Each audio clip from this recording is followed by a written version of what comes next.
Hello everyone, welcome back to my channel. तो ये lecture 2 है जिसमें हम देखने वाले हैं कैविटी बेस। इसके पहले हमने क्या देखा था? Cavity varnish. ठीक है, इसके बाद हम देखेंगे लाइनर के बारे में। ये तीनों चीजें आपको अच्छे से समझ में आ जाएंगी आज। So first of all, what is cavity base? क्या होता है बेस? ठीक, बेस इज समथिंग जो हम सबसे पहले अप्लाई करते हैं, है ना।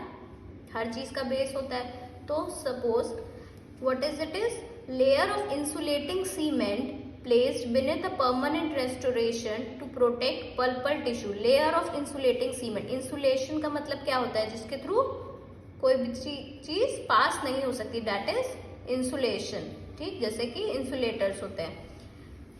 इंसुलेटिंग सीमेंट, ये क्या है? एक लेयर है इंसुलेटिंग सीमेंट की जो कि प्लेस करते हैं beneath a permanent restoration, permanent restorations के सबसे नीचे, टू प्रोटेक्ट पल्पल टिश्यू, ताकि हम अपनी जो ये पल्प है, इस डायग्राम में आपको दिख रहा होगा, ये पल्प है आपकी, सबसे नीचे हमने क्या लगा रखा है? ये रहा हमारा लाइनर।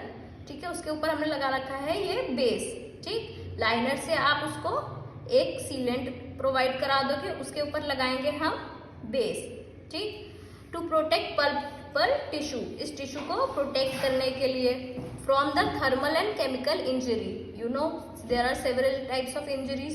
किसी भी थर्मल या केमिकल इंजरी से पल्प के टिश्यू को प्रोटेक्ट करने के लिए वी यूज कैविटी बेस। इसकी थिकनेस होनी चाहिए 0.75 mm।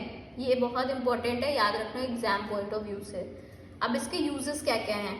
You know thermal protection. ठीक है, अभी बताया मैंने, थर्मल प्रोटेक्शन, हीट से प्रोटेक्ट करेगा। ठीक, हीट कोल्ड सबसे आपको प्रोटेक्ट करेगा। Barrier, it acts a barrier between your restorative material, right. Also provides the mechanical support to the restoration. ठीक है, but it does not increases the strength, ये strength को बढ़ाने का काम नहीं करता। ठीक है, और कैसे बैरियर से हेल्प, बैरियर की तरह हेल्प करता है? पेनिट्रेशन को रोकता है ना, किसी भी तरह के रेस्टोरेटिव मटेरियल में पेनिट्रेशन को रोकता है। ठीक, दूसरा क्या करता है? मैकेनिकल सपोर्ट प्रोवाइड करता है। ठीक, किसके लिए? रेस्टोरेशन के लिए। ठीक, now what are the examples of cavity base?